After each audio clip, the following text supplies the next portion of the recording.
Hello and welcome to my February video newsletter. I wanted to start by sharing a couple of updates with you and then to talk a bit about who actually benefits from these practices of meditation and mindfulness. So, to start, I wanted to share some exciting news on a more personal level that I officially graduated from the meditation teacher certification program that I've been doing over the past 2 years.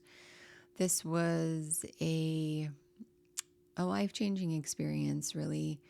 This training was with Jack Kornfield and Tara Brach, who I've been reading their books and listening to their talks for, over a decade now. And so 2 years ago, I decided to take a formal training with them, and it was pretty time intensive, and we had to teach a couple of mindfulness classes in order to become certified. And so I learned a lot about myself and am excited to share these practices with as many people who I can.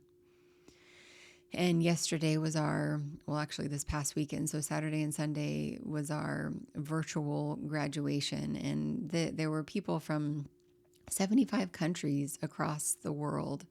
And at times we got to do these pairing exercises, and you never knew who you were going to be paired up with. You would wait and the other person would pop up on the screen. And I met somebody from the Netherlands and from Germany and Australia and Quebec and Illinois.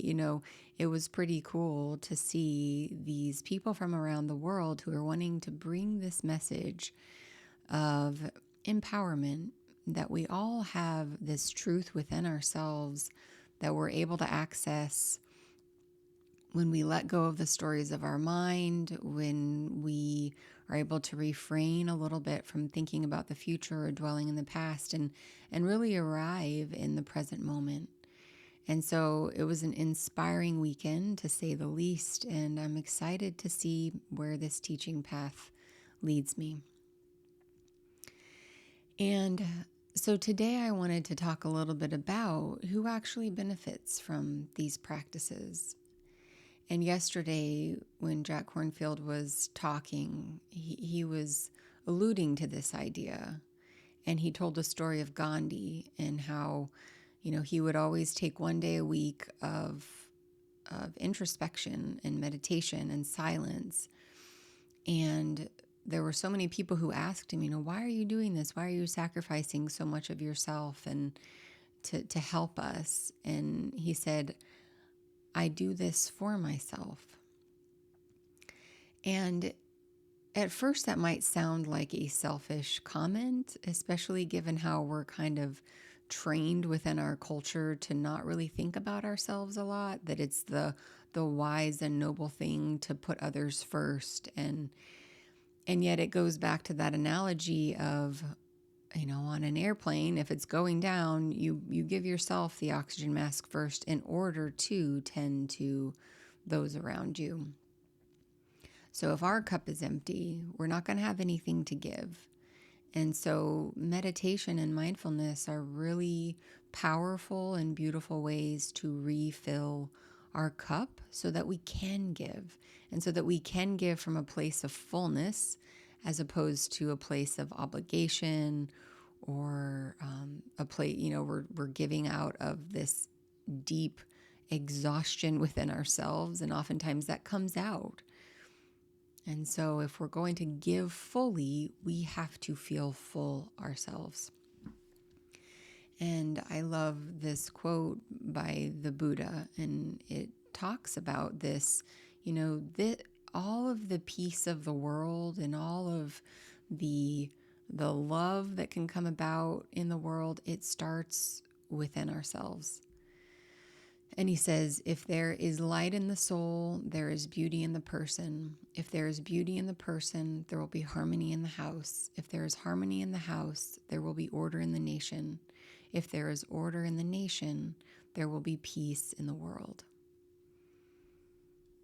And you can kind of see this step-by-step process in a way. It's not methodical like that in real life, but when we take the time to look inward and we actually get to know ourselves, And we start to hold our own experience with some kindness and some compassion, and we begin to refrain from judging things right away, we see more clearly. And then from that place of clarity, we can give to the world. And we can give in a way that is wise and loving and compassionate because we've learned how to relate to ourselves with that. And I can remember, this was probably about 10 years ago, I was doing a course with Jack Kornfield, and I had asked a question. They would do these live question and answers. And so I asked this question: I've struggled with disordered eating and body image issues for so long. What do you recommend? And his recommendation was every day for the next year to do a loving kindness practice.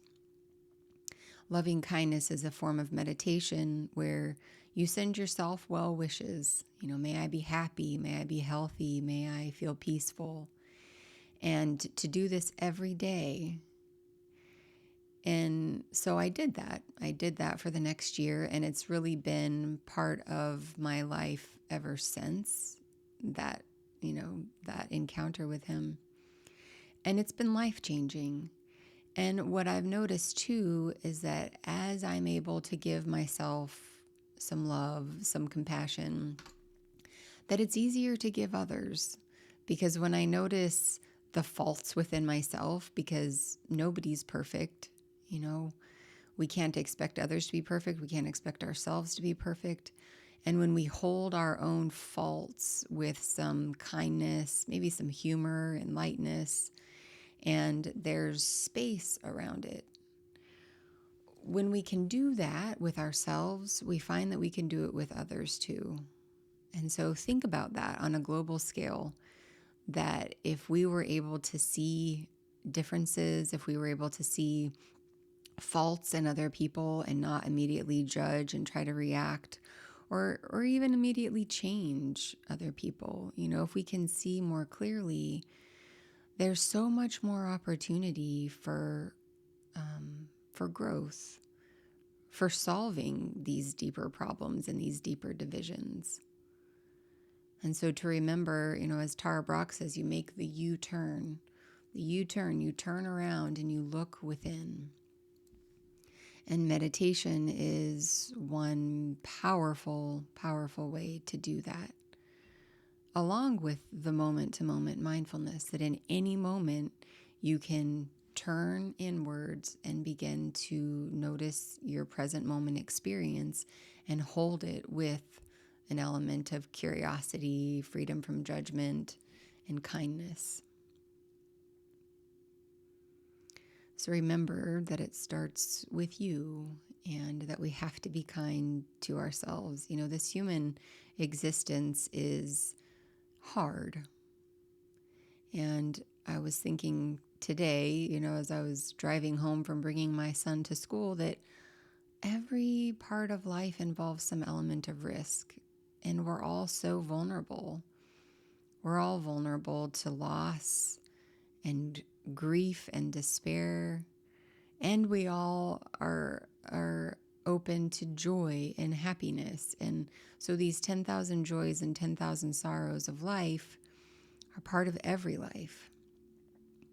Nobody escapes the sorrows, and nobody gets to live in the joy forever.